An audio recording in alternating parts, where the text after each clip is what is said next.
You're their forfeit. These are so embarrassing. To win any motherfucker over is being funny. Nice work, you dunce. When's the last time you farted in public, Johnny? Today is Sunday. Sunday, Sunday, So it was May yesterday at work? 15th? May 18th. May 18th. I'm so lost. It was yesterday at work. I work with two guys that are like 20 years old. And I'm all, check this out, guys.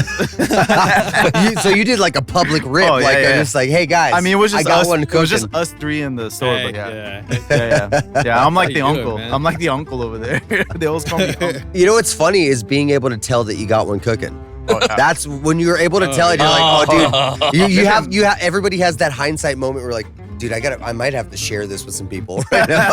All right, who do I got around This me could right be now? a good one. Dude, I'll just film it and send it to my buddies. And like, yeah, put this one up. Me and my wife were at Disneyland a couple weeks ago, and we were in the stretching room at the Haunted Mansion. And Okay. at that moment that the lights go off, we just probably the best heard place. we heard somebody like bark, and you could smell it, and because everybody was so close together. That's probably the best we place. were like I was literally about to suffocating. say elevator, but no, that's like the best elevator on the planet to do it. Is the Haunted Mansion elevator where it stretches. It that was- literally crop dusts vertically so funny. for the rest of the room. Oh, yeah. Yeah. Oh man, it was putrid. Dude, that's like a terrorist attack right there. It really was. It almost makes me want to like literally take my vengeance out on the world that man. way, where it's That's like, good. okay, I'm gonna just front load Yeah. Taco Yeah, dude. Bell and Wiener Schnitzel, and then the next day I'm going to Taco Bell's the Disneyland, worst, dude. and I'm just gonna hang out by a haunted mansion, and then when it's time, just unleash. Let 'em know. No, dude, hang out by all the princess autographs, dude.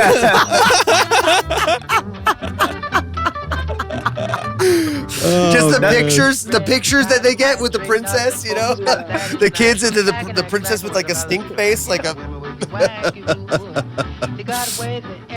Oh, it you're gets a good, little you're warm. good. All these It gets lights warm in here. gets a little warm in here. But yeah, let's do introductions, I guess, Johnny. Go for it. Are we ready, Mick? Yeah, we're running. Oh, we're running already? Yeah, Mick? We are rolling. He hasn't given me the thumbs up, so I'm You not did. saying, You I'm not missed saying it nothing. because you're not good at this. Oh, there he goes. Oh, hey. There he is. Yeah. Guys, welcome to another episode of Thee Stool Podcast. Hey, we got some very fun individuals in here today. But first, Johnny, aka JonnySavag. On my right, we got Anthony. It's Anthony. Ranthony John. What's up? Mick on the boards today. What's up? What's up? And then to my left, we got Dennis and Jordan of the band UnWorthy. Super sick. I met these guys at my last show. Haven't met them before, but me and Jordan were kicking it, talking about Pokemon. We've been talking Heck about yeah. Pokemon since then. I got to meet Dennis briefly, but these guys are super sick local band. Where you guys from? Like, what's your city that you claim for your band? Riverside, Fontana. Yeah, we claim Riverside just because Riverside. that's where we Local record Fontana everything. also. That's like the Yeah. hub for your Yeah. guys' band? Okay, Nice. got you. Yeah, from UnWorthy. These Do you guys are, count fun Rialto, guys. or do you look at it like trash like I do? It's trash. It's Yeah. trash. Dude, we're gonna have people from Rialto like, what the Hey, nuh-uh. No, we're not. My brother lives in Rialto. I used to live in Rialto, dude. I've escaped the trash. Barely. That's so funny. Well, thank you guys for coming through and hanging out with us. We like to have fun. You know, we talk music and, bullshit a little bit. But definitely, for sure, tell us right now a little bit about you two. Start with like Dennis and then go Jordan and talk about the band a little bit, where you guys started from and like how it started. Yeah, sure. You want to kind of start about how it started, and I'll pick up where I came in. Sure. Yeah. There you go. So I moved from South Carolina to here in California about 10 years ago. My wife is from here. So, after me and my wife got married and, found a job, started working here, I kind of got the itch to play music because I used to play in some local bands in South You Carolina. played when you Mentioned were being younger and friends with- stuff? mentioned being friends with the bands Through the Eyes of the Dead and Yeah, stuff. that's cool. And they were kind of like the band that kind of like sparked everybody in our music scene in Florence to really want to play. That makes sense. So, I kind of got the itch to write again. So I started writing stuff, and I wrote the first song titled UnWorthy, which you could still find on our YouTube. And I sent it to a buddy of mine back in South Carolina. And I was like, hey, I have this idea. Like, I kind of want you on it. And he was really cool. So we did a whole EP together. And then after that, we kind of parted ways. And then I had another buddy in South Carolina. We did like a little mini EP together, and I still released it under UnWorthy. And I was like, well, I don't want to keep releasing like with different musicians and it sounding completely different. I want something more constant. So I was going to a church in Fontana Rancho at the time, and I was asking around, and I bumped into this guy named Manny that was mutual friends of mine in Jordan. And I was asking him, I was like, well, would you be interested in like playing together? And he goes, no, it's not really my scene, but I know a guy. He just started recording his own music. He's wanting someone who's a vocalist because he doesn't do vocals. So he gave me Jordan's number, and I was like, hey, Jordan, this is kind of what I'm going for. And I remember Jordan sent me like a whole instrumental that same day. I wrote it, and that that became day. our first track together, In the Nice. Face of Death. So That's pretty to sick. dig in a little bit deeper, when you were writing these songs, you were doing what, like MIDI instrumentation for drums and bass, and No, I doing was just guitar? writing lyrics, and I Okay. just had the ideas in my mind. And like I play a little bit of guitar, but I don't really do like a whole lot. So I was just playing guitar riffs and recording them on my phone and sending them to my buddies, and was like, this is the kind of idea I have. This is the kind of sound I want to go And for. then people would and get they would onto just that. do the rest. Okay. And so I told Jordan at the time, I was like, oh, let's do something kind of like For Today, but a little bit heavier with a more sludgy sound. And I remember he sent me the track for that became In the Face of Death, like literally same day, if not next day. Yeah, he was like, bet. Yeah. Yeah, dude. I mean, he was like gung ho. And I remember he was just like, yeah, we kind of talked about maybe doing it as a one-time project. And then I think like just a few days later, he goes, you think we could just make this like a full-time band? And I was like, dude, yes. Yes. Now, so That's tight. segue into your introduction to the band. You're obviously writing instrumental stuff. Are you Right. doing? What are you doing? Like on a DAW, writing MIDI drums and then guitar, and you're writing mostly guitar and bass, or Right. Yeah, that's how I started. About a year before I met him, I had just built a PC. I've been playing guitar since I was like 13, and I had never written and recorded anything. And we got that stimulus check, and my wife was like, hey, There you go. Nice. have fun with it. I was like, all right, I'm going to finally do music now. There you go. And Nice. so I just started dabbling in it. And, of course, I met him, and I was like, yeah, let's freaking do it. Like he told me, I recorded a full demo that day, did MIDI drums. real wrote quick the to geek guitars. out with you. What do you use? Like, what is it? Like I'm guitar using wise? I'm recording on Ableton, Ableton? 10. I don't know, plugins at that time. I think I was using some STL. Right now I mainly use Gojira. But Dude, yeah. Gojira is- It's almost like Gojira is it's great, almost like dude. 10 for 10 of asking people what they use. That's what I use for Yeah. my guitar tones. Right. It's still just my favorite. Yeah. It's the best way I can make my shit sound good. It's the best it's the best plugin, dude. It's so my good. favorite. It's Yeah, my favorite. yeah. And there's other really, really great ones that have come out since then. Right. But still, that one it's a gold standard for me. Yeah. Especially if I'm just plugging in my shit. I'm going in. All right, I need to get this riff out. Yeah. All I have to do is open that, and then fucking there I am. I'm ready. You to just go. want a demo to sound decent. Right. Like you just throw that on. It's great. But yeah, go ahead and continue. So yeah, we recorded that EP together. We put that out by the end of the year. And then I kind of wanted to take it heavier, kind of go into deathcore. And so we released a couple singles to kind of head us toward that way. And Yep. by that time, we had signed with a smaller record label called Rottweiler Records, based out in Texas. Like Oh, I did said, you? So Nice. yeah. So we released Cool. 2 records with them. Where Uh-huh. Light Divides and This Present Darkness. full length records. No, technically EPs. The EPs? first one was 6 tracks. The next one was 7. I think 7's. That's You know Yeah. what's an funny album. is like Yeah, I it's like an find that a album. muddy line. Yeah. Where it's like EP LP, where if you get over 6, you just got to start just measuring length. Because if Right. you look at a band like Yeah. Between the Buried and Me, they put out an 8-track record that's like 60 minutes long. Yeah. Right, You know what I mean? right. So you start Yeah. having to measure the length of the record. If it's over, for me, it's just the basic rule is if it's over a half an hour, it's an LP. Yeah. You could accomplish that in 6 feel that. songs. you Yeah. know? Yeah. I think that's Spotify's rule too. Yeah. Is If it- if it's over 6 tracks or 30 minutes in length, they put it on your discography as an LP. This is my question because I don't know if I'm right. What does EP stand for? Extended play. and True. long play. Mhm. And long play? Yeah. Yeah. Okay, that's Which to think me, I which to read- me, which makes no sense. Is the no, long no. boy. No, I've made sense out of this because I always Makes always no used sense. to have the same logic Okay. behind it. I always used to wonder, like, wait, extended and long are kind of like the same Same thing. Same, Yeah. But no, okay. So basically, back when records were being made and these terms were being built, we were talking about singles. We were talking about a Yeah. single song pressed Yep. to a record. And so when you started getting into more than one song on a record, when they started understanding you could do that, okay, cool. Well, this is an extended play record. So we have maybe one or two cuts of the song. And then when they started doing the full, records, they're like, oh yeah, Right. well, this is long. This is a long play record. So that's how they logicked it. I It's guess. still very stupid. Yeah. I can't. I think I read somewhere that like the technical term for an EP has to be like less than 25 or 27 minutes. Or Yeah, something like yeah, that. yeah. Yeah. It's a really weird, odd, specific number. It's like between 15 and 27 minutes. I yeah, think. something like that. So yeah. random. Yeah.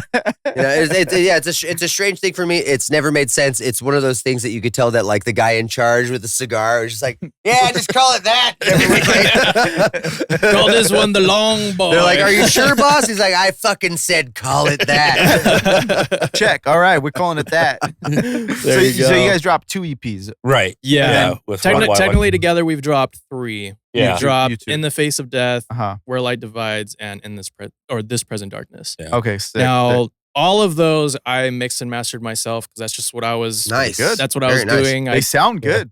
I Thanks, didn't know man. that you did Appreciate that. it. Yeah, Yeah. they sound good. So I did all that myself. We recorded everything in my apartment aside from like MIDI instruments like drums.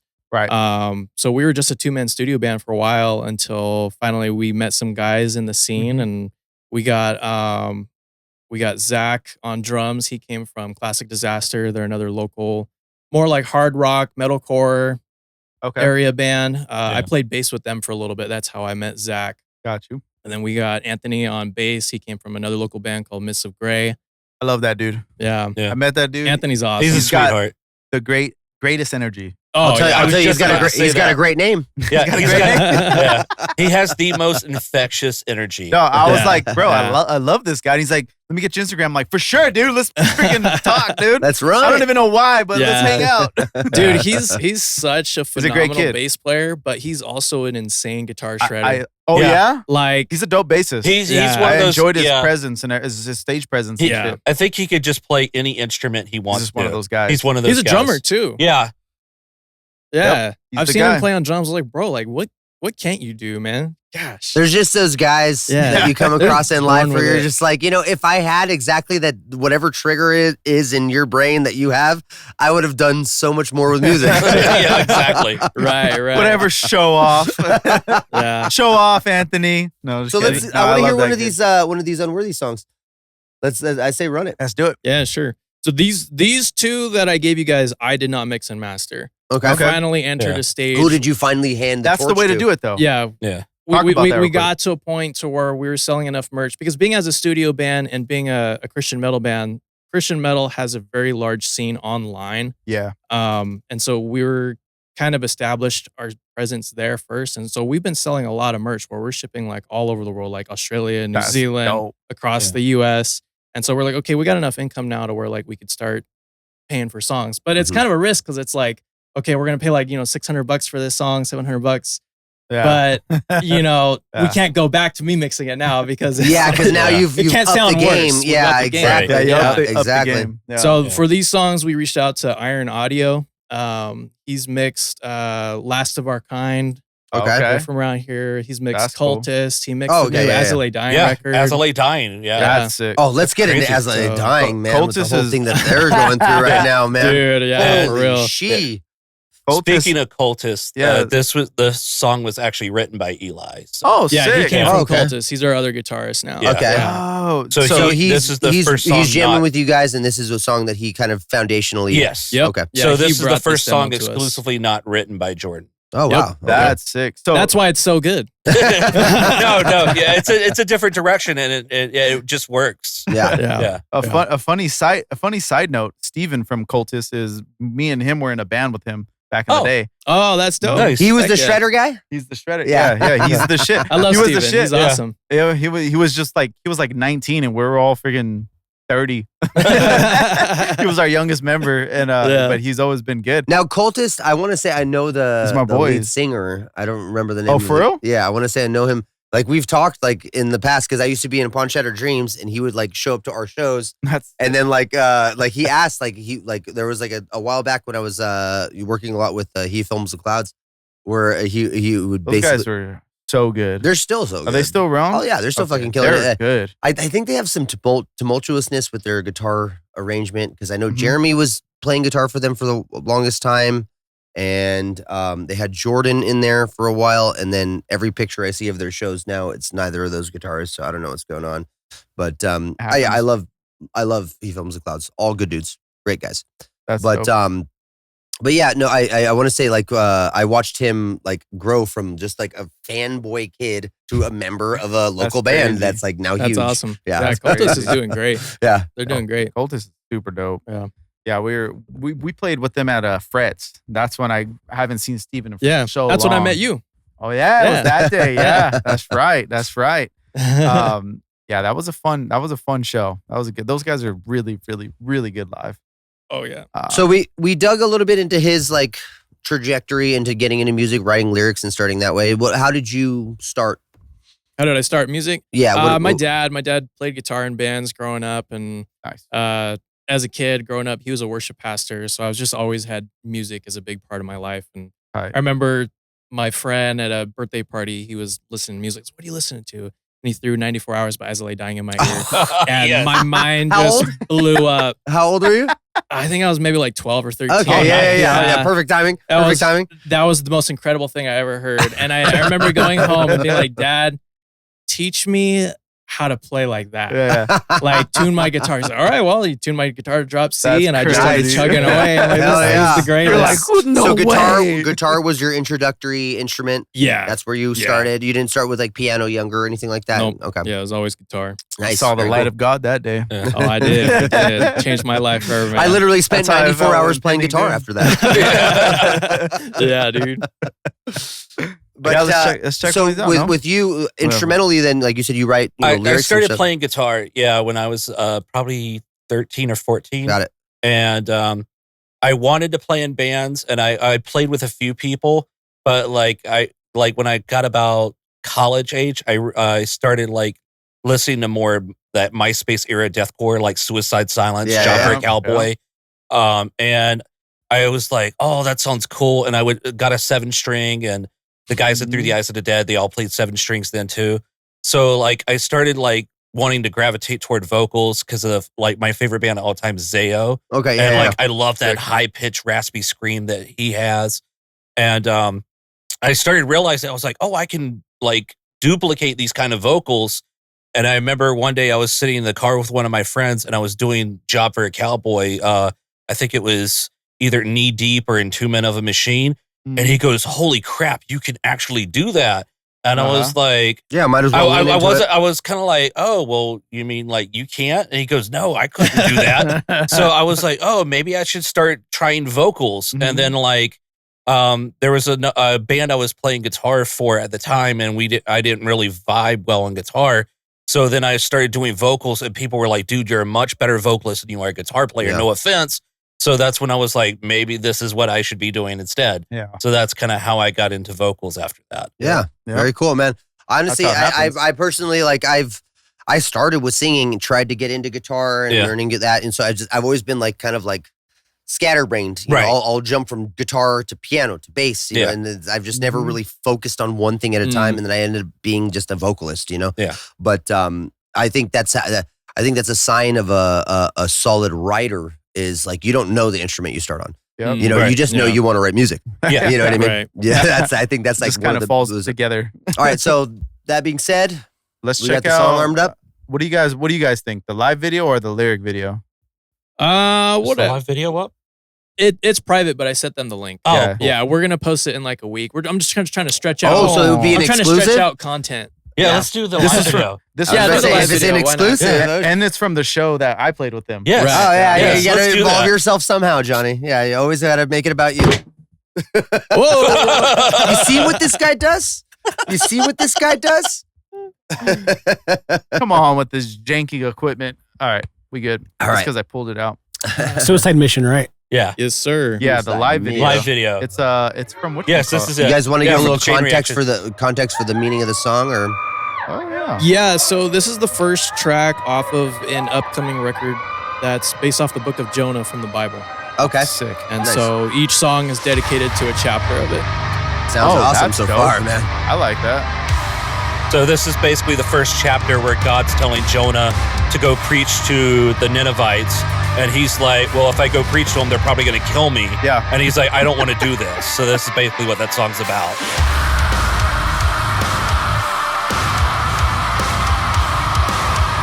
Woo!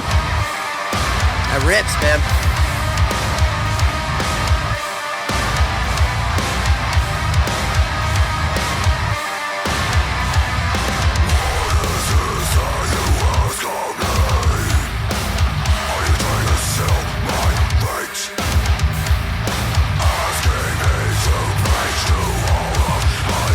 This was that Chain?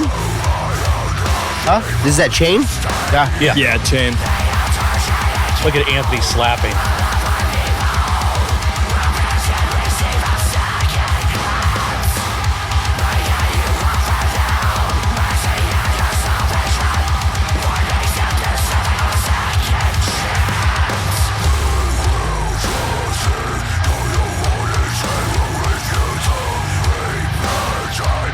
That's sick.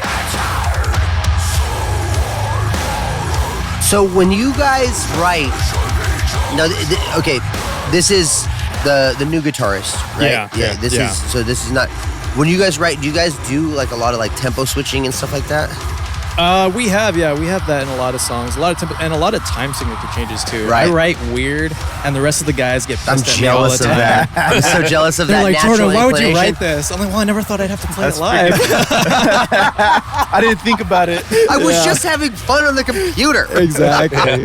That's how I'm this a big film- Dream Theater fan, so Oh, there you a lot go. of Yeah. prog will just naturally come Yeah, out of me comes out. sometimes. And honestly, I think that literally we are currently in the climate of music, mainstream music in particular, heavily in particular, we are starved from people experimenting with shit like that. Yes. Most songs are 4/4, this tempo, Super easy, just straight beginning forward. to end. You know, Right. and I hate that. Need a little I hate flavor. I need more to my music. I'm sorry. right. And, you know, and I need more creativity behind, you know, not only the chord progression, but the tempo and the time signature, all that stuff. you Yeah. know? I mean, I thrive on that stuff. It's what makes me impressed with music. It's like when I hear something like, wait, how did they do that? Right. And I yeah, have to right. figure it out. And they're like, oh, Yeah. that's sick. we have this song we play live where the main verse that comes back to, it's in 5/4. Okay. And it's such a fun riff. And I remember one of the times I was playing it, I could see this kid just sitting there. Just You could just feel it. I'm like, yeah, dude, that's 5/4 right there, doing buddy. stink Let's face go. for it. Yeah. Yeah. And, That's and honestly, that to me, it's that reaction, you know, getting a reaction of like, you know, 5 or 6 people doing stink face to a Yeah. riff, Yeah. as opposed to like, you know, mosh pitting or whatever, because it's the easy 4/4, you know, Right, breakdown thing. Right. Like I'll take stink face all day. Oh, I I'll love take it. stink. They get it. Yeah, they get understand. it. They understand. Yeah. That's the couple musicians you see out there in the crowd. Those are the ones that get it. And to add Like, some oh, that's context to this sick. live video, I think all of us were super sick that night. We when were we all performing. Were sick. you guys? Yeah, all of us had like major colds, and I was Oh, super no. congested, and I was like hacking up a lung the whole no. night. Oh wow. So like when my wife was like, "There's no way you're going to be able to perform without like dying on this stage," and what was really Adrenaline cool will is carry This you is through, what we man. do. yeah, and what was really cool is that Oblige left their riser up there. So I was they like, did. I'm gonna make the most out of this riser. So like, I remember there were like, I think these 3 kids in the front, and they looked like brothers. And I remember they were all filming on their phones. And I think during one of the breakdowns of that song, I just saw them go, and I was that bass like, drop. yeah, I remember their jaws just collectively dropped. And I was like, oh, this show is going way better than I expected for Yeah. all of us to be sick. Yep. And I remember everybody was like, dude, you guys were not only the loudest you'd ever been, but that was the best you'd ever performed. And I was like, I don't know how we pulled it off. We need to be telling sick you. more We- often. we need to be sick more often Adrenaline when will we carry you perform. through some shit. man. It Yeah. really will. It Gotta be surprises you delirious. because every musician is their own worst critic. Yeah. And Right. when you're put in that position, it's almost counterintuitive to how you think, Yeah. where it's like literally like, oh, the fact that I'm doing this because I'm sick is what's making it better. Mhm. Right. But you don't think about that in your own Right. head. And then you look at it back in the past and like, honestly, that I have very similar stories where it's like, I did vocals and I'm just like, dude, I'm so scared about how my voice is going to go. And yes, my voice was fried after, but during the set, I watched the set on video and I'm like, nah, I did well. Yeah. And Yeah. that fucking went Pulled it well. off. And I did it. Adrenaline carried me through. Yeah. You know? Yeah, that's tight. I mean, I've been there before. I think we all kind of had those days of playing shows where like, yeah, I don't feel it today. Yeah. I did that. I did it at Characters with DNG. I was Oh, yeah? super sick. I wore a face, like the face covering and everything, because I was just like, nah, I ain't feeling it. I Yeah. stayed in my car because it was cold. It was during the winter. So I stayed in my car until we were about to play. I'm like, all right, I'm going to take my stuff up now. Went straight on stage, played, and then went right back to my car. I was like, I can't stay out. And as Characters in Pomona, if you guys know that spot, and it's all outside. Oh, I was Oh, like, that nah. sucks. Yeah, I had to wear the face. I wore my under my pants. I wore the freaking what's it called, like the leggings and stuff. Yeah. Just to Put stay- on some long johns Yeah, with the butt flap and I everything. did it all. I did Those it all, outside dude. shows are brutal. Yeah. So I was like, nah. And it was cold that day. I was like, bro, I ain't doing this. You all right there? Yeah, I'm good. Okay. No, I was just listening to your very interesting story. It's interesting. Yeah. Bro, I was so sick that day. I just remember that right now. Speaking of which.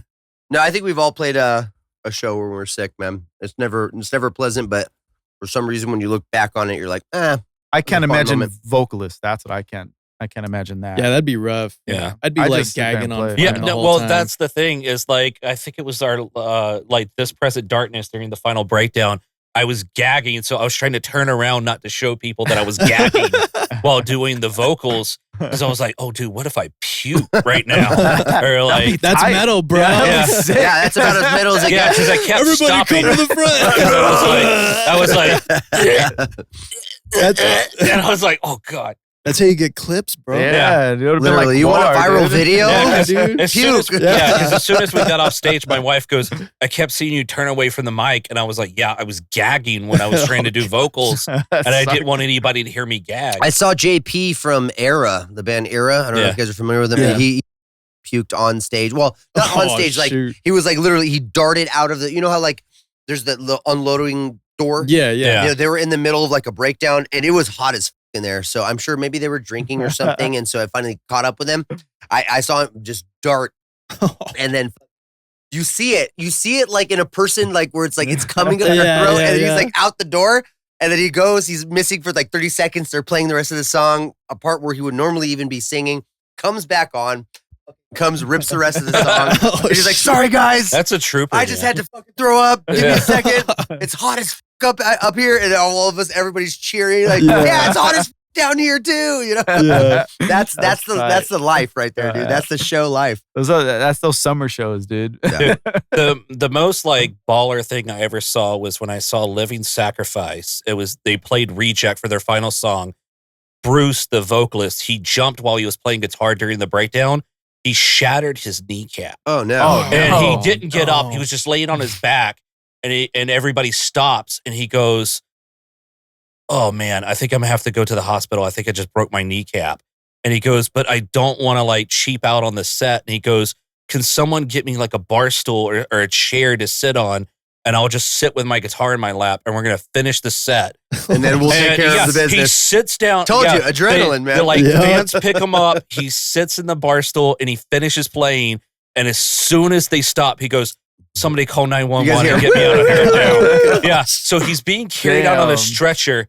And I saw a guy with like a vinyl, and he goes, "Dude, I'm so sorry to be a dick, but can you, gotta sign- Can you please sign this for I me?" came from 2 towns Dude, over. And he just goes, "No." He goes, "Dude, no, you're not you're not inhibiting at all." He goes, "I'm glad." He's like, "That's why we do what we do, man." What a And he moment. was signing on the stretcher, and What I a was like, moment. that is like That's that pretty is sick. I yeah. know. I don't, Mike, were you That's at that pretty show awesome. where when the bassist from Circus Survive he broke his leg on stage at the Glass House? Oh, that's the worst, man. Oh, Yeah, he- wow. Was that with Receiving Into Sirens. Yep. Yeah. Yes, sir. And Keen. Yeah. They played Circa played Or Neve. It was Circa was the headliner, and then Receiving Into Sirens, and then I believe is it Neve or Keen? It was I don't remember the name. Keen. Yeah. But yeah, no, that was a great show. But yeah, he fucking broke his. Neve is the guy from Catfish, the MTV show.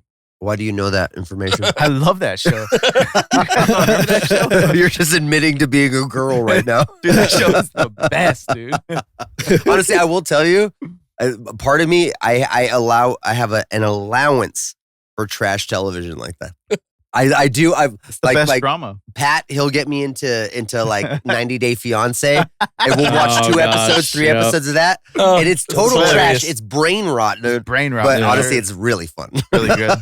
Every now and then, you got to do at least a little. A little. You something. gotta. It's like I said. It's an allowance. Don't do it all the time. Allow yourself some. Dude, my wife got me into RuPaul's Drag Race. Oh, That is the most hilarious show ever. no. I love it.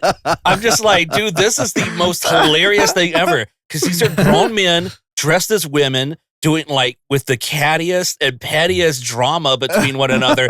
And I'm like, that's hilarious. The concept is great. I still firmly like, Check I that. love the John Mulaney joke. He really digs into like, He's funny. drag queens in particular, where he's like asking, he's like, why is it like every like man who feels they need to dress in women's clothes has to be the big brassy woman? They're not ever Carol from down the street. Yeah. You know what I mean? The cat lady who's just kind of timid and just, with the glasses and all right, well, I'm gonna go to the grocery store. No, they're always like, nah, honey, I'm right here in your face, bitch. That's Just hella extra and shit. that's always the personality. Literally, to it. It's very every funny. time. Dang, I never thought about that. That's funny, dude. That's what makes it hilarious. Yeah, I can imagine. Yeah, no, A I bunch mean, of those you have characters. people. That's where you find That's characters. So funny. And these dudes are like 6'4". Oh, yeah. And then they're wearing Every time. heels that make them like 7 foot. The biggest dudes and shit. Yeah. It's like, Yeah, what? honestly, you want to say that women are good at being big and brassy? Guess what? Men are better at being big and brassy. they're literally larger and then they're brassier. It's because they have to prove a point. yeah. That woman over there, she's 7'2", 7'2" in her heels, 7'2". You gonna compete with that? No, what's crazy is that they'll do like a front flip into a split. Yes. It's like gigantic people. Just to convince us that there's just no balls there, right? Is that what it is? It's like, Shit, see, I've seen nothing that, there dude. anymore. I've gone. literally seen that. I know what you're talking about. That's so That's funny. wild. No, Oh, I mean, man. yeah, no hate thrown that way. I could never. I mean, that's just That's so a funny. Yeah, large personality. I could never. Yeah, that's God bless him. yeah, exactly. That's his allowance. Yeah. Yeah. That's so funny. I just right, love. you wanna finish this video, I just or- love watching Love on the Spectrum. That's my shit. Oh, Yes. I keep hearing about Don't get that. me started. I feel It's like I'm adorable. going to end up It's a- watching it eventually. He I said literally- it. He said it. It's adorable. It's adorable. That's what it is. Yeah. I literally best. made my own shirt that says "I'm Great. 28." Now I remember watching.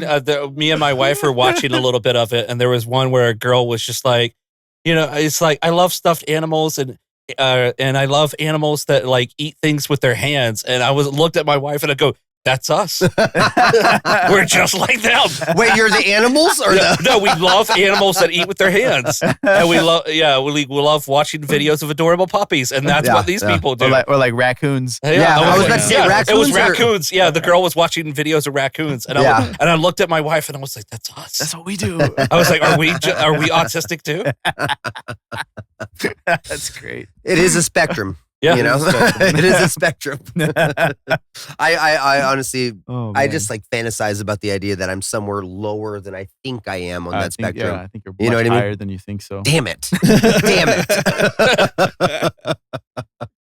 Ew, disgusting ads. Yuck, yuck. PRINTFUL. If you want to make super high quality merchandise, t-shirts quality. and stuff like that, Yeah. go to PRINTFUL.com. You band needs merch, you know where to get it, huh? PRINTFUL.com. All right, you're leaning super Italian now. It's I like, "Badabada-badabajoo." Hundreds of different items, mugs, hats, shirts, sweaters, hoodies, Anything you want, you can put your logo on, band designs. You can throw it on pretty much everything. Do stickers, buttons, patches, all of it. You can get it printed and shipped, and you don't have to leave your house or buy any shipping materials. Easiest way that you could make merchandise or things that you could share with your fan base. Get all your merch for your band. You can sell it online, and guess what? They do the printing and they do the shipping for you, so you don't have to do shit else. You literally just have to do the sharing with people, and then they do all the rest of the work for you. Yes, easy money. You design the stuff, you share it, and Printful takes care of the rest. Also, you can put Printful with Shopify or something like that and work them together. Now, Johnny, tell the people how to spell that again. Printful.com/a/dunce. PRINTFUL.com/a/DUNCE. Pretty good. I'm fucking proud of you on that one. I thought I wasn't going to get it. That's printful.com/a/dunce. Dunce. But yeah, let's finish out this video. Yeah. Let's, All right, for sure. This is for fun. sure. Brought to you by...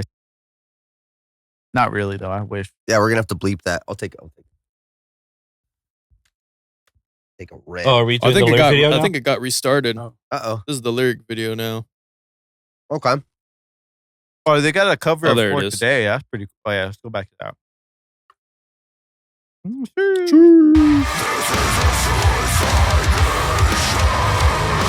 So let's go through the members. Obviously, you on vocals, you on guitar. Yeah. Bassist is your guy, Anthony. Anthony. Yeah. Other guy on guitar is Eli. Eli. Yeah. And drummer, Zach. Zach. Zach. Yeah. Zach is the baby of the group. He just turned 21. Oh, don't you Yeah. hate that? I think He's like, Dude, you're you're so the most good. talented out of all of us, Yeah. and you're just the youngest. Yeah. I love you. Yeah. I hate it. So we can finally play at all venues now. and he's grown so much as a drummer Oh my since we gosh. first met him. Like, I mean, he's been taking lessons from Brandon from Whitechapel. Yeah. Oh, wow. Yeah, and because I remember when he told us, we were like, "Oh, dude, that's awesome!" And like, yeah, he's been learning so much stuff that he's been utilizing. That's really dope. Yeah, Yeah, and now he goes to having his all house the like guys in the every Tuesday. band, now they're throwing their flair into the music that we're making, and it comes out so much better when it's a team collaboration like that. Damn, that's pretty sweet. I mean, that's what it is when it's got the band, you know? Yeah. You guys are a team. That's what I was most excited about, just because I would get in a lot of, ruts in writing. I'd get stuck, and now I have other guys that can help me finish it out. Especially with not only do I have Eli, but Anthony being a shredder and a great writer too. I'm like, we got 3 guys who can write songs on guitar, Yeah. bouncing around ideas. Yep. This song Eli brought to me over a year ago. And this EP was originally supposed to be like Yeah, it was just going to be like a split 2-song. record. Yeah. It was supposed to be a split record with multiple bands, and it kind of got canned. And we still had 2 songs that we wrote for the record, so we just hit up everybody else. We're like, all right, well, we're just gonna do the record on our own then, 'cause we already got 2 songs written. So And Yeah. you guys end up Worked doing just the 2 songs for it, or what did you guys end up doing? No, we've got a full 4 songs. yeah, 4 songs. for this. Yeah. Nice. Yeah. Nice. And I mean, I think all the guys have been contributing. And Yeah. hearing the demos for the new songs, I was just like, holy crap, there's so many more elements now that we haven't really used prior.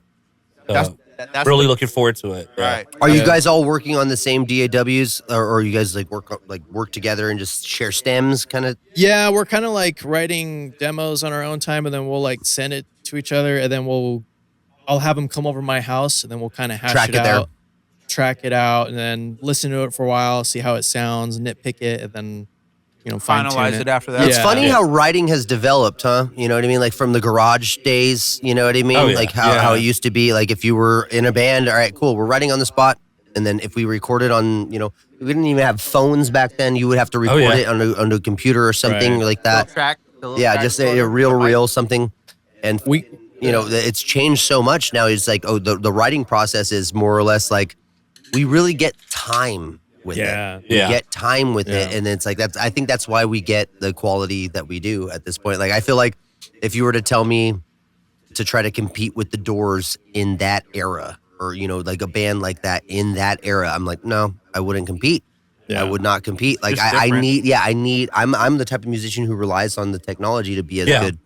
We're spoiled. Yeah. Yeah, right. I remember That's a good like, word for it. Yeah, I remember playing in one of my bands. We were all poor, and we were playing in one of our buddies' garages, and it was just like the guys would just sit there and write riffs, and the drummer would play along, and then I would just make up some lyrics on the spot, and then we just hoped that everybody remembered their parts. Right. And we were just like, oh, okay, when we think we have a full song, we got a full song. Yep. And that's basically what we had to do. I'll tell you what. Yeah.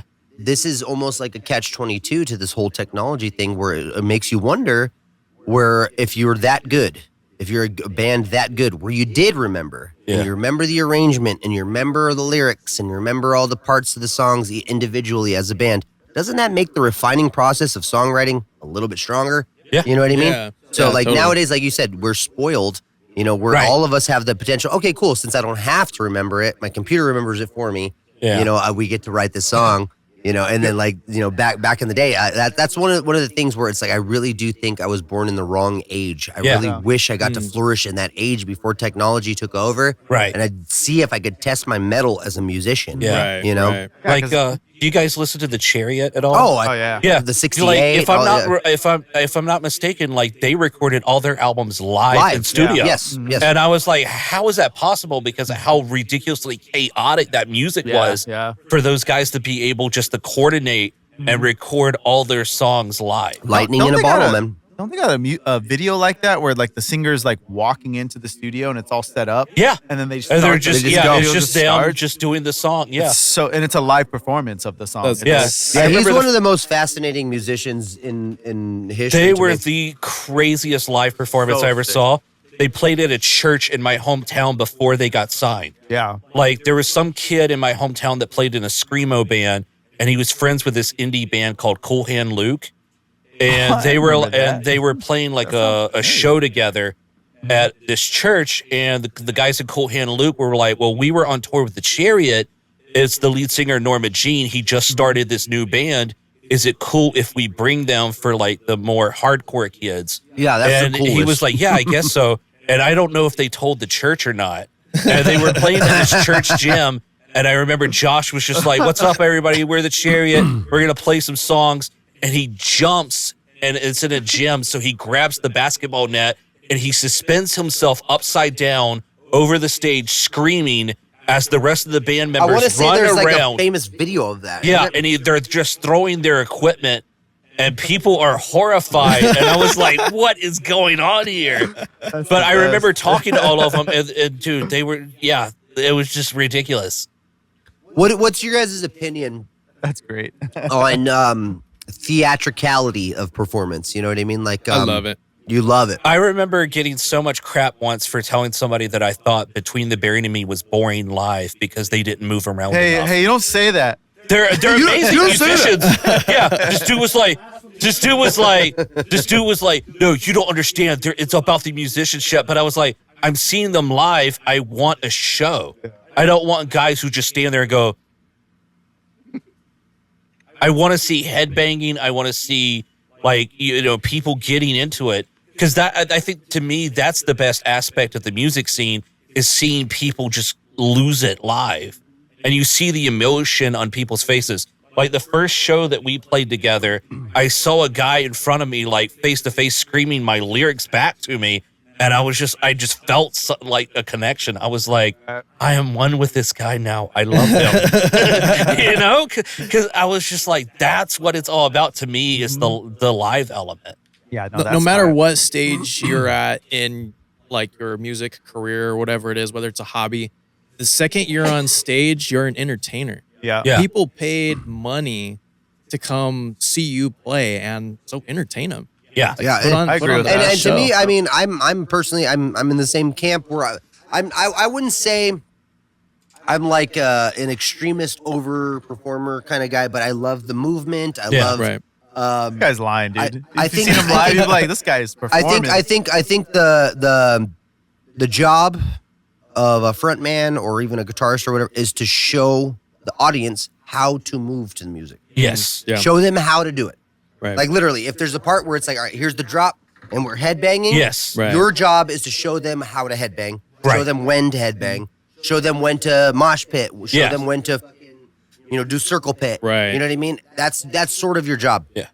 I can agree with that too. To me, I like, for example, a perfect example is a band like the Chariot. They're one of those bands where it's like, it's utter chaos. Yes. Yeah. It's utter chaos. And so you just have a bunch of people like swinging and going crazy. Oh, I remember seeing them so many times and thinking to myself, am I going to get hurt?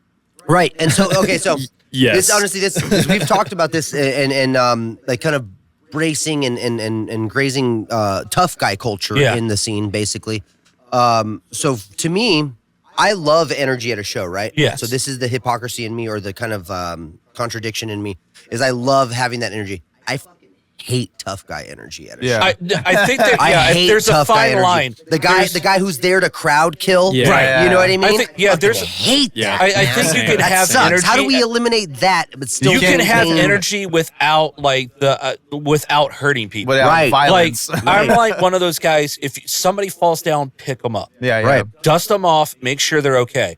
I remember going to like scream the prayer with one of my buddies who was like a big, 6 foot, like 300-pound football player, and I remember watching him. He swung a fist and he accidentally knocked a guy unconscious. Oh shit! But I remember he picked that guy up. He carried him outside. He woke him up, and he was like, "Dude, I am so sorry." He's That's like, how "I it want to should make go. sure you're okay." And Yeah, I was you like, took "That's responsibility. the attitude. Yeah. Yeah, that's the attitude to have. If you hurt someone, take care of them.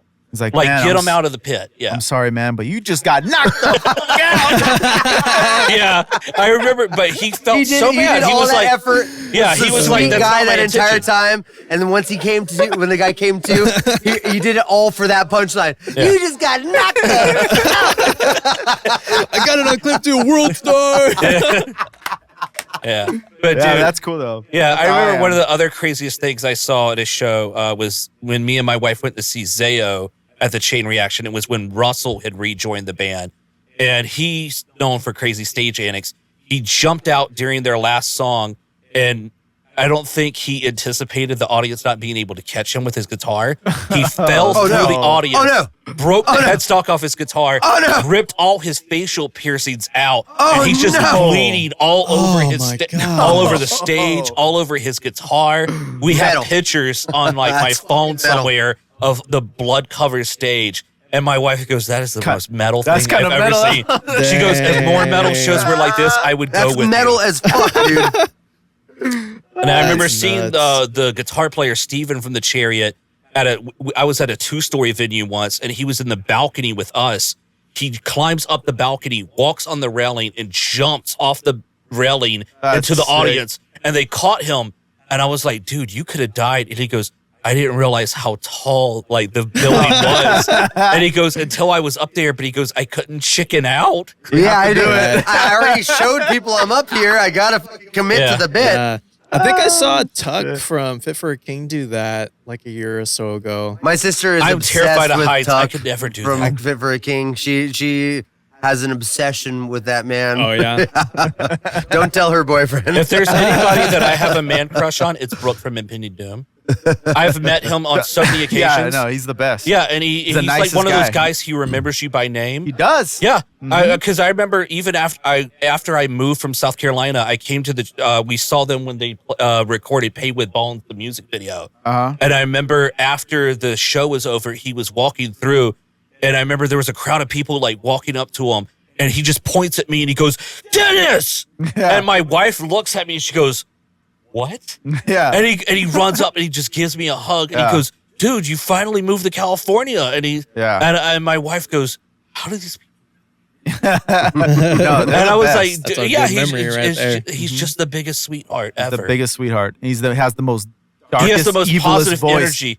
He has the most positive energy He's I've the ever best. seen. Yeah, he's the I've best. literally seen people walk up to him and go, "Why do you smile so much?" Yeah. Hey, that's why.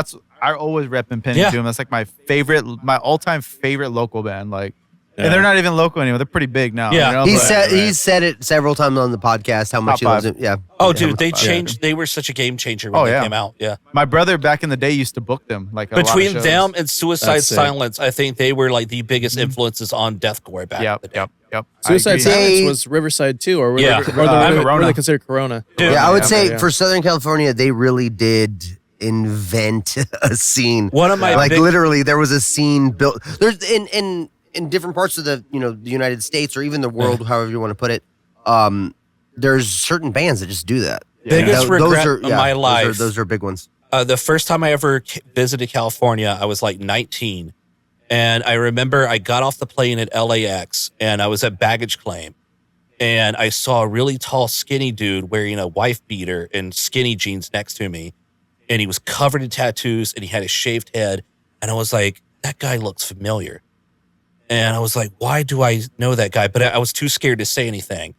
And then I realized it was Mitch from Suicide Silence. That's sick, And I was like, dude, I wish I would have gone up and said something to him. But I remember seeing them live once with Mitch in North Carolina.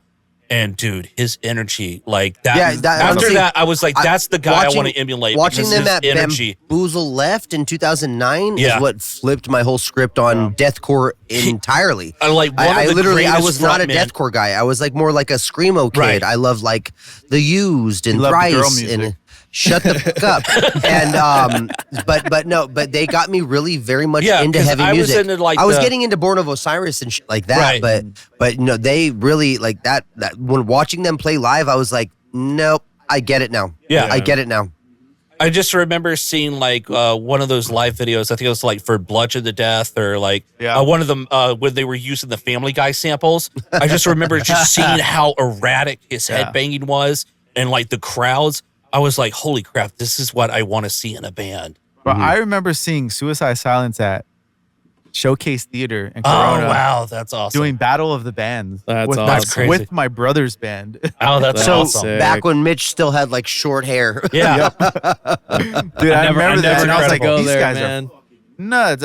Mitch was like bleeding from his head and shit. I was like, this is crazy. I'd never heard anything like that, you know? That's and awesome. my brother's band was all ding, ding, ding, ding, ding. They played like circus metal. So I was like, you guys don't belong here. Honestly, circus metal, underrated as a genre. I Mr. mean, Bungle, one of the greatest bands to ever do it. I was about to shout out Clowncore. That was the best. Clowncore, dude. Remember that? That was the best. I mean, are we talking about that video where they're in like the clowns? They're in the car. They're in the minivan. No, and the there's porta one potty. there in a porta potty, yeah. Yeah, in a porta potty. Yeah. Those guys are the best. Who are you saying though? Wait, what happened? You were talking about somebody. Like circus band. core. Circus Oh, style music. like Circus like metal. early like System of a Down, like Yeah. like to me like that's when you implement like that genre, you know what I mean? That was the band that like kind of changed for me. Avant-garde. Yeah. Yeah, that. Yeah, like I mean, avant-garde. I still think to this day, there's no band like System of a Down. No, Especially if you look at those first like 2 records and demos. they were crazy. I mean, bro. they invented. To me, I mean, like you said, circus chord. That word kind of struck a chord with me. Let me see. What is it? Up in the Sky. The name of the song. But there's a song that literally it is that. It is. Yeah, I know which one you're talking You know about. what I mean? That's a It's great like- song. And it's like to me, I had when I heard that for the first time, I was like, That's I've on, never heard something that's on a on the record where self-titled. there's like scream. Yeah, it's on the self-titled one. Where they're like screaming and there's hard, they're gainy guitars and stuff, Right. but it's like what circusy is fucking happening? music. I'm almost confused, That's but I what- love it. But that's what Mr. Bungle's done since. since they the were 80s, like, bro. they were one of those. They were definitely, I think, one of the first bands in that like rock metal scene that was like, we don't have to take ourselves No, seriously. yeah, we do whatever we want. Yeah, and I think that pissed a lot of people off because even now there's still metal elitist yeah. that are like, oh, metal has to be serious, it has to be scary, Yeah. it has to be intimidating. I remember being on forums when I was like 16 years old, like on Facebook and like MySpace, like promoting Mr. Bungle as like metal, and everybody's like, "This ain't real metal. What are you posting this for?" I'm I remember like it's when metal. Listen to it. I remember like when I Wrestled a Bear once came Oh, out, they're and people so were good. talking. People were just like, "Oh, like What they is shouldn't this? be so comedic." yeah, Like, yeah. what's To wrong me, with it? I love a band that doesn't take themselves too seriously. Yeah, Right. yeah. I I love- think that's the thing we try to do too. Like in our band photos and behind the scenes stuff, we try to post that because it doesn't have to be serious No, all the not time. all the time. No, Yeah. that's what my band does, and I'm like, whatever. I'm the I'm Take always yourself too making seriously? all of our pictures are all. I'm like, Well- this is not what I do, dog. Something I wanted Jordan to post, and we probably should still do it sometime, is like in our in-ears when we're listening to our tracks, like when we were doing this Suicide Mission, Jordan goes, okay, the song's about to start counting down. This is going to be the biggest dump you've ever taken in your life. Yeah. And dude, I remember the first time we were That's practicing in the in-ears? Like, we were all just like, It's just a recorded we all just part of it? lost it. Yeah. Because he was like, he would give notes in the in-ears. Yeah. And sometimes he would that's actually like, a good idea. Yeah, he would just start like making jokes. That would during me up. during like our the instructions for the times and interchanges. It's all Literally dark. the- The lights are going, and then he's like, all right, ready to take the biggest dump of your life? We'd be like, Literally, the beginning of Suicide Great. Mission are in our ears. The click starts, and then you hear my voice go, "A suicide mission." Just like when you eat Taco Bell and Wiener Schnitzel and then take a laxative directly before going to the doctors to have a colonoscopy. Let's get it, boys.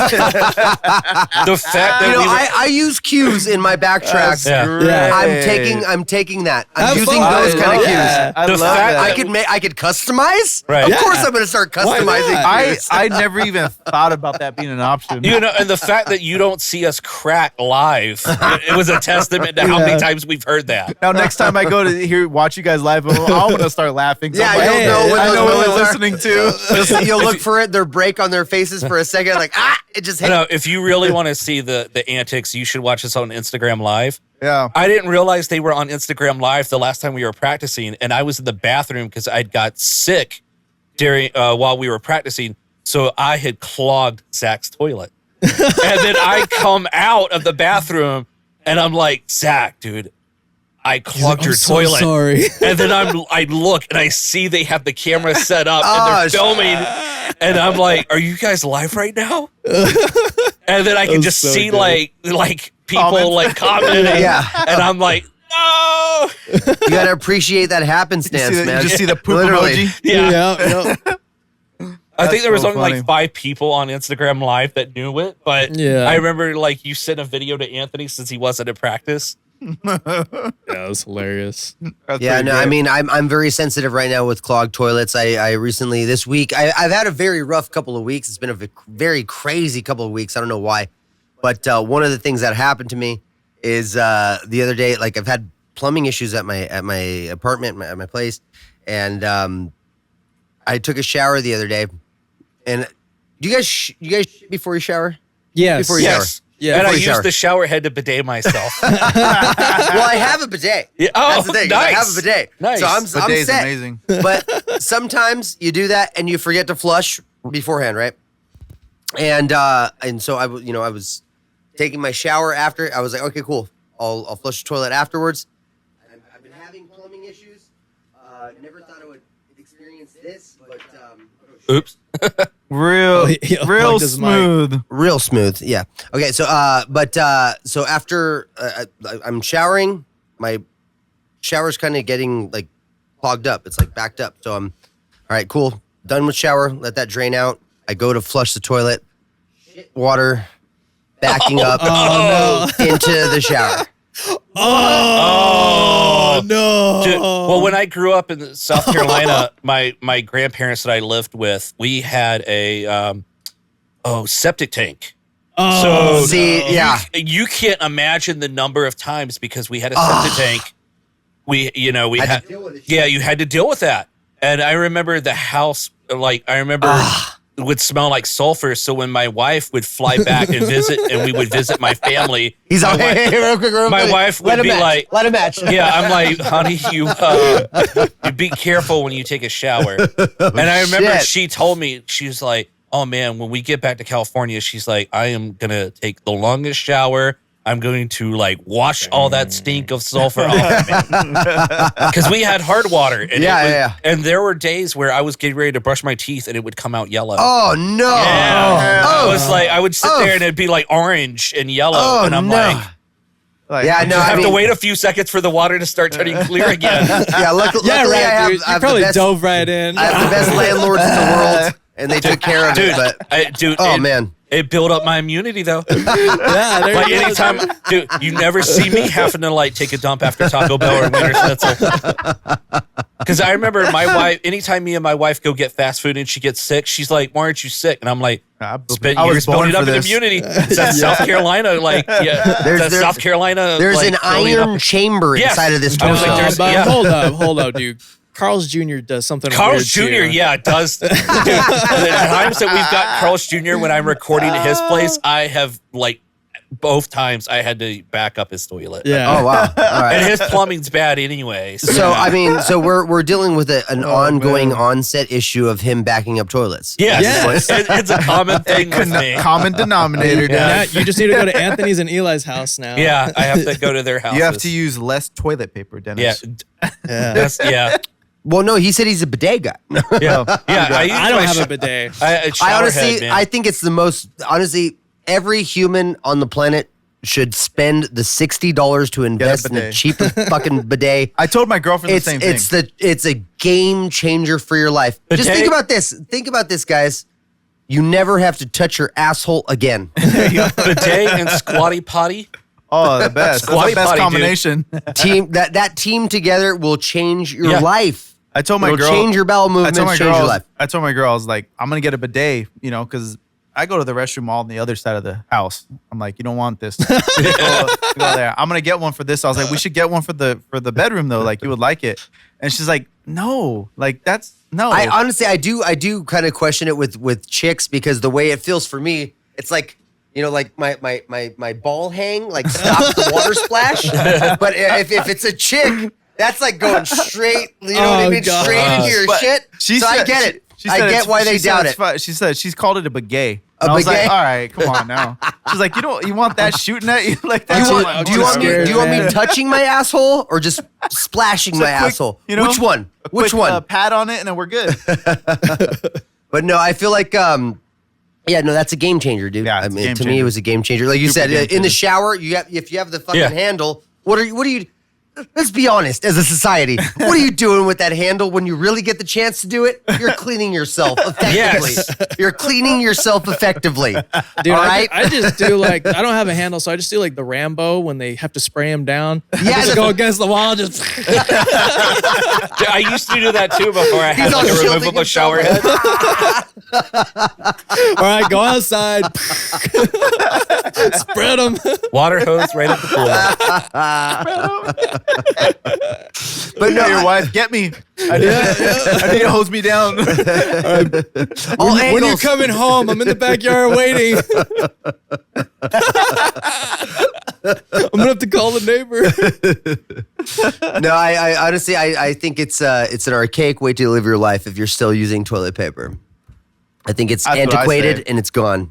Get rid of it. The best I got right now is the wipes. I love those wipes. I'll go Yeah. wipes. I'll tell you this right now. I have wipes that I carry with me. Travel wipes. Travel everywhere. wipes, bro. Travel wipes. You take Not a wipes bad with idea. you because you're not gonna have a bidet with you everywhere Nothing you is go. more defeating than going to a bathroom and don't you just carry a you see water the gun? one ply you see the one ply toilet paper Super soaker. that you can literally Yeah, there you go. yeah you got that one ply toilet paper that you can see your hand on the other side. And I'll tell you this right now. I don't want to have an accident here. In the direst of times, I've broke on through to the other side, Yeah. and Yeah. it's never felt Dude, great. public toilets it's are the never worst. felt great. You don't want to break on through to the other side. Yeah. No, I you would- don't want to do that. There's only one place that I've ever had diarrhea, and I was like, oh, thank God that this bathroom is nice. Have you ever heard of Buc-ee's, the gas yeah. station? Yeah. chain? Yeah, okay, yeah. So they just built a Buc-ee's in my hometown like a few years ago. So when me and my wife were visiting, she's like, let's drive out to Buc-ee's and see what this is about. Yeah. The bathrooms literally do look like that. palaces. Really? And they have like giant stalls like as wide as this couch. Like every dang. bathroom stall is as wide as that couch. Shit. And it's like a private stall. The door is like completely like you're enclosed. There's no crack. That's tight. The toilet paper is like 3-ply, like cottonelle toilet Damn. paper, like Charmin style. And I was like, good thing. This is a nicer bathroom than I have at home. Dude, I had diarrhea like really bad. And I was like, thank God if I was going to have diarrhea, it was in a bathroom like this. Yeah. They got to And- rename to bougies. Yeah, bougies. Dude, it is the nicest gas station ever. It's like literally the size of a Walmart on the inside. I heard they're great. They have like a restaurant that serves like the best barbecue sandwiches you'll ever have in your life. I gotta check this out. Yes. Everybody talks about Buc-ee's. Dude, it's people amazing. wear Bucky merch. Yeah. Like we bought Honestly, Bucky merch. I'm trash because I like food from Love's. So I mean, I'll tell you right now that I'm not the best gauge for like classy gas shit, station you know? food. No, it is like a whole nother level. That's It will pretty change your sick. life. That's pretty sick. Yeah. You know, the on the way to Vegas, the damn, what is that place called? It looks like there's like a big bucket and it's like ice cream. Can't think of it right now. That place is sick. It's like that. It's like there's literally like a whole ice cream bar. There's a whole freaking beef jerky bar. Like, I love Are beef you talking about the jerky. place that has the alien jerky? not alien. I love alien jerky, but it's like What's alien jerky? Oh, It's It's on like the way to right on the Vegas. border between Nevada in and Baker. California. in Baker, California. Yeah, Oh. it's like a Yeah, giant. if UFO you're driving shaped from store. California to Vegas and you don't stop at the Mad Greek and Alien Jerky, you're not doing it right. Alien jerky's the best. Yeah, I mean, I will say this. or the Del Tacos in Barstow. I will say this. I used to work Mad there. Greek. Yeah. The euro Not at the euro Del from Taco Mad Greek. in Barstow. The euro from Mad Greek. Have you ever had them? No. You never had it? No, It's the best in the Ridiculous. world. It's the best in the world. I need to go dude. to Vegas. It's the best in the world. I've been saying this anyway. I want to go take a few $100 out there and go You gonna go gamble? gamble it away. I've only been to Vegas once, and that was the catch a connecting flight. So I was literally in Vegas for like 15 minutes. Did you I used to see- live out there. I saw. There's a checklist of you have to see if you're in Vegas. It counts that you were in Vegas. It's a 3-thing checklist. Did you see a prostitute? Number one? I might have ran by one. I don't know. Was there a hot woman in heels? Yeah, maybe. Then yes, that means that you saw a that prostitute. means yes. Did you see one of the casinos? I saw slot machines. There you Yes. go. Boom, boom. Yeah. He's killing. And did you eat at a buffet? No, I didn't have time. Damn it! I literally had 15 minutes to catch my At connecting the flight. Vegas experience. At that airport, all, they dude. have slot machines. Yeah, right? yeah. When you- I literally saw slot machines. I remember leaving And the Vegas. The terminals. last time I left Vegas, me and my girlfriend at the time, like we went there for Comic-Con. And I cool. I had actually won kind of big. I won like $1,500. Nice. Oh, nice. So it was pretty nice. Take So that. I was kind of like chilling, and then we were gassing up to leave. It was like a Sunday morning. It was probably like 8:30 in the morning, or no, like 10:30 in the morning. And we hit Jersey Mike's, and we're like, all right, cool. We're gonna eat these on the way home. 4-hour drive. It's gonna be a pain in the ass, but we'll have sandwiches, whatever. I hit the gas station, and there's slot machines in the gas station. Wow. In the gas station, and we're like, you know what? Here's a 20. Let's pop it in. Win $60. What the fuck is up? Let's That was go. my best Vegas experience. up. Best Vegas I remember when I was experience a ever. little kid, like all the gas stations, like everywhere in South Carolina had video poker machines. Yeah. But like, I remember they outlawed it when I was like a teenager. But I remember my grandma used to take me to the gas station and she would play poker machines. Yeah. I would just walk around the snack aisle, just picking up snacks, and she would buy me snacks while she played poker machines at the gas station. It's crazy. That one state has just made it okay. Like, all right, Yeah. gambling is our Anywhere culture. you are. Everywhere. Yeah. Yeah, South Carolina was like that for a while, but You're like at the doctor's office in the waiting room, just like, We don't got any magazines, but we do have a poker machine over here. no, like I started recently going to Yamava here. Yeah, Like, yeah. It's a nice I'll casino. Use the free it's a play. fun. It's a fun night. You and go I out remember there. my first night there, I had $20 of free play, won like 140, and I was like, yeah, I'm good. We go for trivia nights. They have a Disney trivia night coming up. So me and my wife are like, we're gonna crush that. Yeah, honestly, I'll tell you right now. Call me trashy or whatever. That's a fun night to me. Yeah. you go out there, even if like let's say you have like $80 or under. Yeah. Let's say you blow the $80, still a fun night. Yeah. Let's say you make some money, even better. You know, but it's still just a nice. Not a fun fan night of out the there. food there. I've eaten there twice, and the pizza No. was What are you was thinking? mediocre. What are you thinking? There's so many places to stop along the Yes. way. You don't eat at the casino. No, we tried it one night because we were there for so long, and my wife was like, "I'm starving. Let's eat." So somebody was like, "Oh, go to that George Lopez restaurant." It was the most mid. I'm like, I'm sorry, I don't know if it was a bad night, but dude, that food was terrible. Really? Yeah, I would not eat there again. I'm not a big eat at a resort type person. Yeah, I would not I like eat there again. boutique restaurant Yeah. style places. You know what I mean? Like, Yeah. okay, so here's a good one. You're not from California. You are from California. yeah. In-N-Out. Oh, dude, yeah. love In-N-Out. Yeah. Love In-N-Out. Ever Love since In-N-Out. I've been to California, In-N-Out. I don't get people who don't like In-N-Out. Yeah.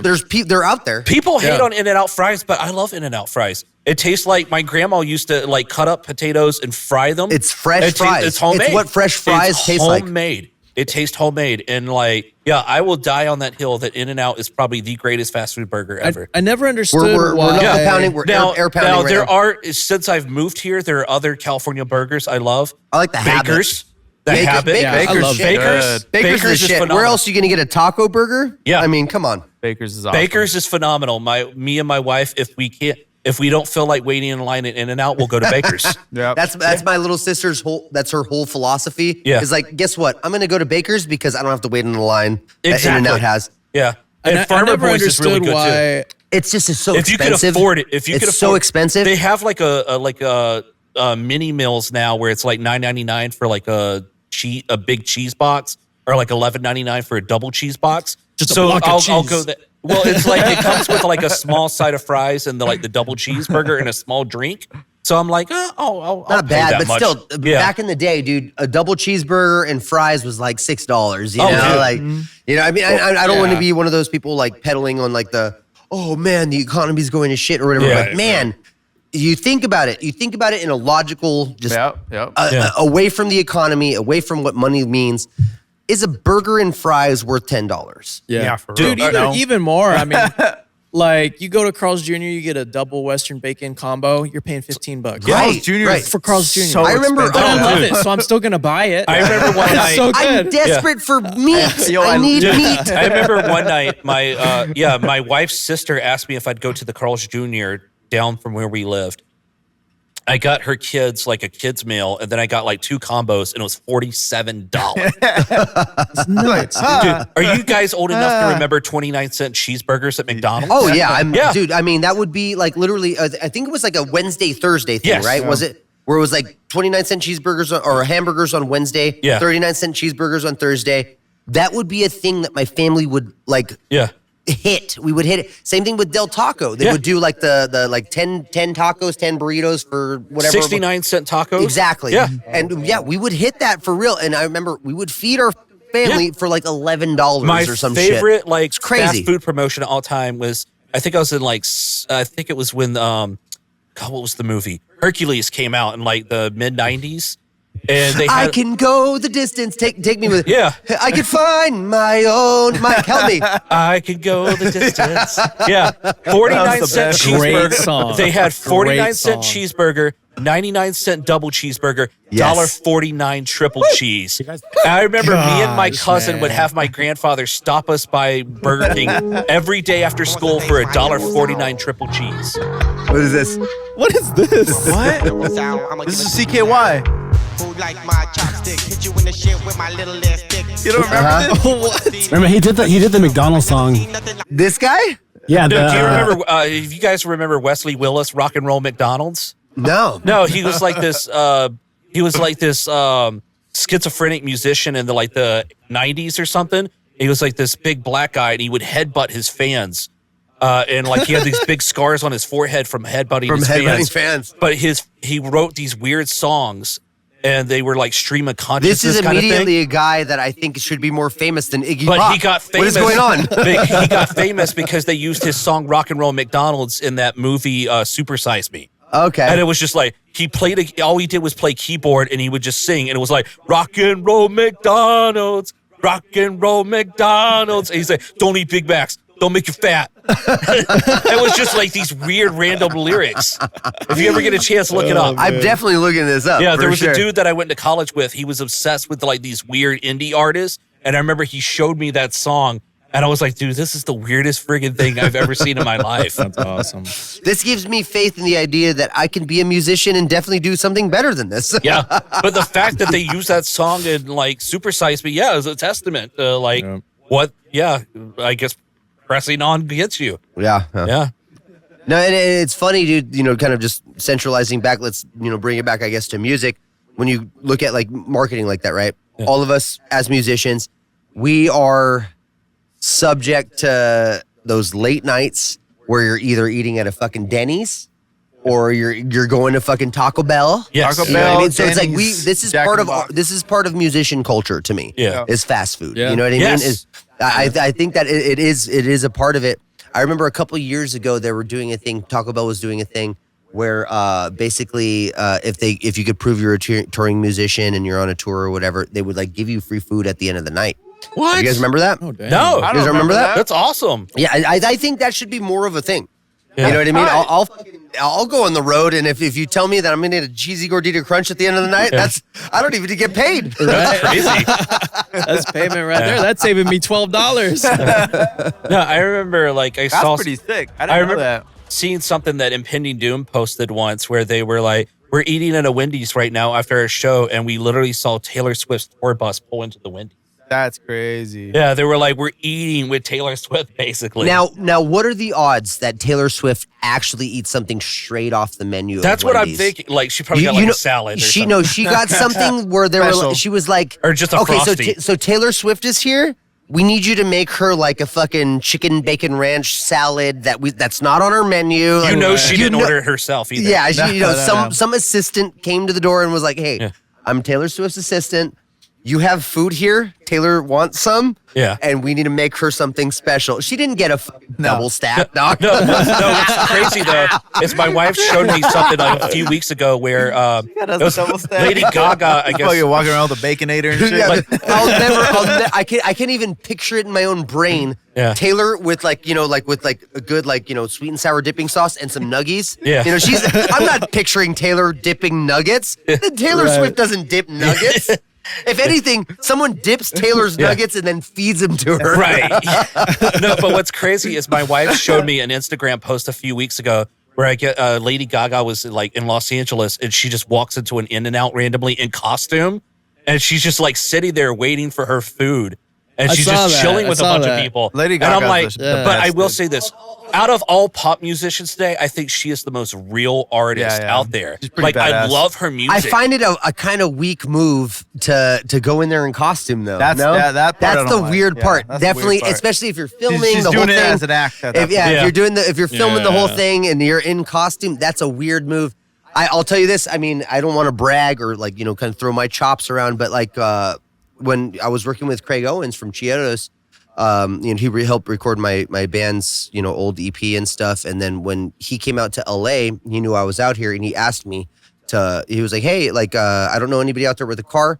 Can you maybe just drive me around for the day? I got to pick up some stuff for my storage, get to the airport, and then so I just chauffeured him around for the day." Yeah, and so we did that. We hung out, we listened to music, it was honestly just super cool day. We just kind of hung out and smoked weed. It was pretty cool. But at the end of the day, we ended up. He was like, "Hey, you want to hit In-N-Out?" And so we went into In-N-Out. And there were several people who recognized him. Several. Oh, yeah, I bet. And he was like so fucking chill as a celebrity. That's tight. To me, he was just so chill. He was just like, "Oh, hey, yeah, you need me to sign something? You want to take a picture? Blah blah." That to me is like. That's the energy. real shit. I think, if you go into an In-N-Out in costume, you're saying You're something. You're doing something. You're looking for that Instagram post. But that's one thing I always paid attention to with musicians is fan interactions, like how they treat their fans. Yeah. Because I've seen I'll go ahead and call a band out. Like I remember seeing Stryper when I was in college, Stryper. and I remember going me and my buddy waited at their tour bus and literally their lead singer Michael Sweet goes, "No, we don't have time. We already did a paid meet and greet. We got to go." Yeah. And I remember their guitar player Oz, Whack. he actually walked up to me and my buddy and goes, "Hey, I'll sign your stuff. I don't mind." And I was like, it shows that one member was willing to stay behind, but the other wasn't. Mm-hmm. Yeah. And I remember meeting Tommy Green from Sleeping Giant. I remember that his band members were yelling at him. They're like, "Tommy, we got to go, bro." And he's like, "No, some fans asked me to pray with them." He's like, wait. He's like, "Tour can wait." Yeah. Or He's the best. I personally, He's the best, dude. I'll never understand that. Yeah. You know what I mean? I'll never understand the I'm holier than thou mentality. I don't have time to meet exactly. fans. It's like, dude, you have all the fucking time or in you the have world. to pay for my time. And honestly, I maybe so maybe on that you're selling out arenas level. Let's say Maybe you're selling there. out arenas, and maybe. it's like, okay, so practically, I don't have enough time to meet all these fans or whatever. Right. You can only do what you but can do. if you're at Chain Reaction, you're at the Glass House. Yeah. There's less than a couple Bitch, hundred make people time. there. Yeah. There's less than a couple hundred people there that are literally feeding you adoration. Yeah. Yeah. They're there to support Yeah. what you do. I'll tell you this right now: if there were hundreds of people at any one of my shows, I would meet every single one of them. I would meet do the same every thing. single fucking one of them because to me, that's the reason I'm doing. I'll what I'm call doing. somebody else out. Totally. And Scott Ian of Anthrax. I met him recently at CreepyCon in Ontario. I was literally the only person in line to meet him. And I was like, hey, Scott, I remember seeing you when I was like a kid, 16 years old in Myrtle Beach. And he just looks at me and he gives me this blank stare and he goes, well, damn.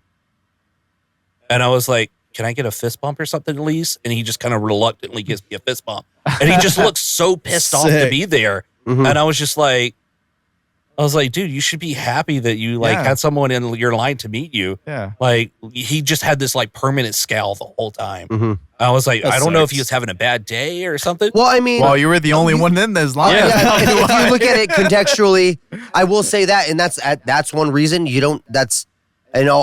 I'm not trying to criticize Scott Ian. I'm actually a big fan. Yeah, I'm sure. But maybe that's why you don't do cons. Yeah, you know what I mean. To me, it's like the same thing. It's like, okay, I'm looking for people to make money off of my signature or a picture with me. That's the wrong motivation. To be in this business. In the business of entertainment. Right. I get why people do it, and I get why fans go to those cons and stuff. Right. But part of me really does wonder why that business exists. Right. Yeah. Because in reality, let's say it is a person like Scott Ian, what are you there to appreciate him for? Watching him play music. Yeah, right? It's a horror con, so like people aren't going to be there for Anthrax, maybe I would go meet him. The small because of handful of Anthrax fans that are there.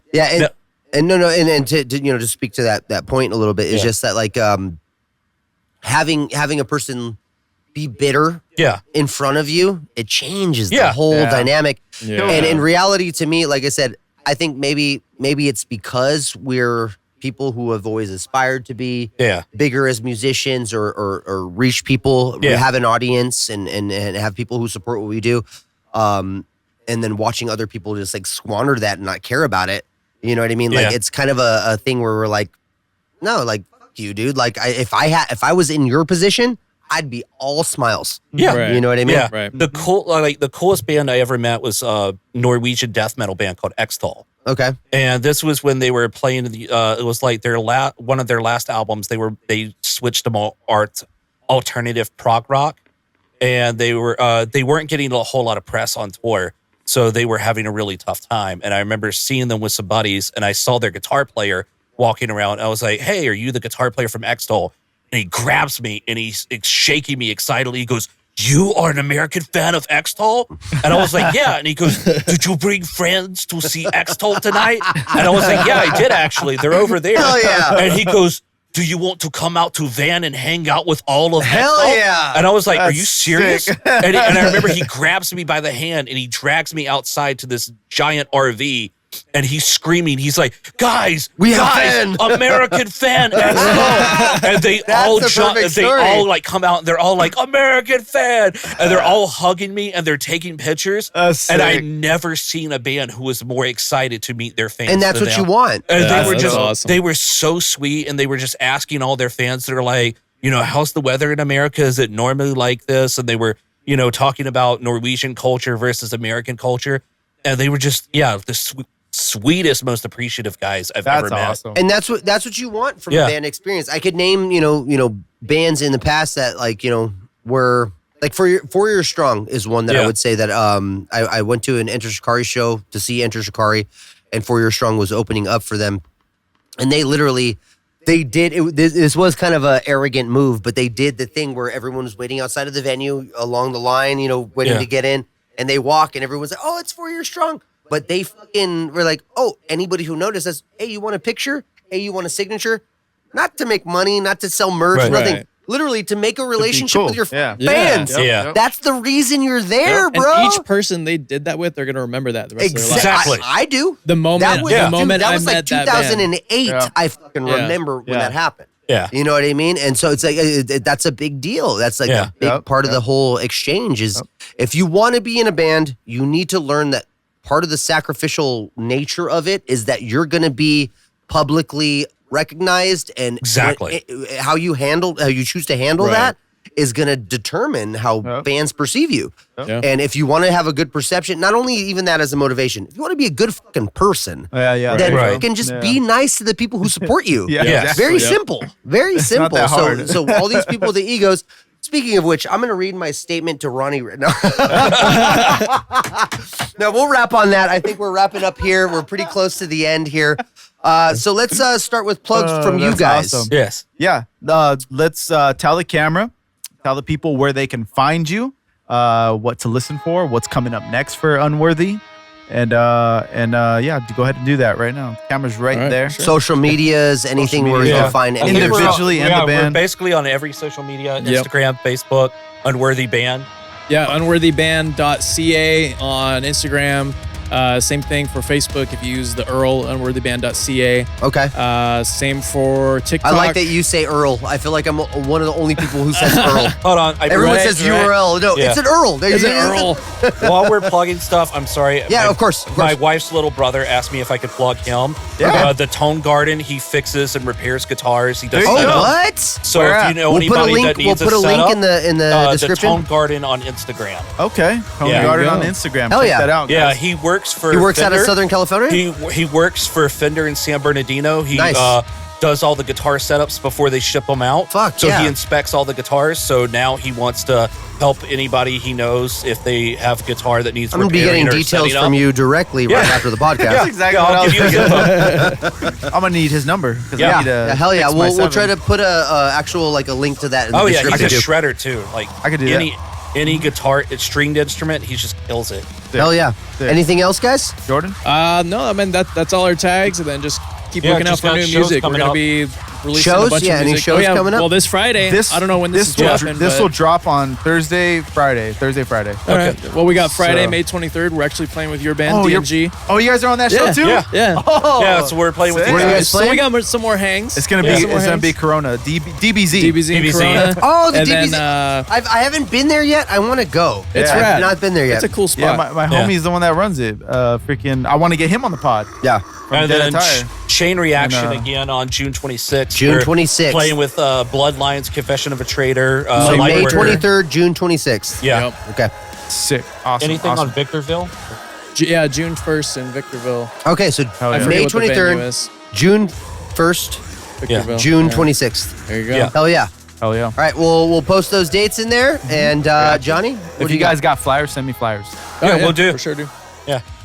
For me, you just check me out on Instagram and TikTok, JonnySavag, JonnySavag. If you like music content and sports cards and Pokemon and Yu-Gi-Oh. We didn't do any cards. That's what you like. That's what I post. What a shame. But yeah, go ahead and follow me on there, TikTok and Instagram. Follow my band DNG Heavy on Instagram. We got some shows like this one with UnWorthy at DBZ in Corona.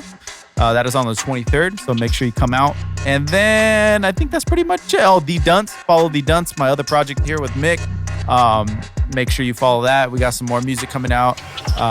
And then make sure you like and subscribe if you're watching on YouTube. Thee Also, Stool if you're on Podcast. If you're on Spotify, Apple Music, whatever, make sure you like it. If there's anywhere you could comment, leave us bad comments. We love it. And then I'll leave a bad comment. Jordan, we only engage with bad comments. We don't respond to good comments or positive comments. Only to bad stuff. And then you can find me at Ranthony John on Instagram. That's the only place that I do my own solo social media. You follow my band DeadWidow CA. We're still relatively active, even though we're not the most active right now. But I'm also doing this band called Witch the Band. Vitch, 2 double V. ITCH, The Band on Instagram. I'm playing bass and singing for that band. It's very fun, and we'll be playing some shows here in the summer coming up. I'll announce that on the next episode. And Cherry Coyote is really in the works. We're practicing live, and we're getting everything together. So me and Mick do you know how to classify that as a genre, Mick? I call it like rock funk. Funk rock? Yeah, it's like, yeah. Funk rock? That's what I would call it. I have a hard time with it. It's kind of like a synth pop with like indie. Yeah, very hard to classify, but hard. I guarantee you, once you guys hear it, it's very fucking catchy. So Cherry Coyote, Witch, and DeadWidow CA. What do you got, Mick? All right. So what I got.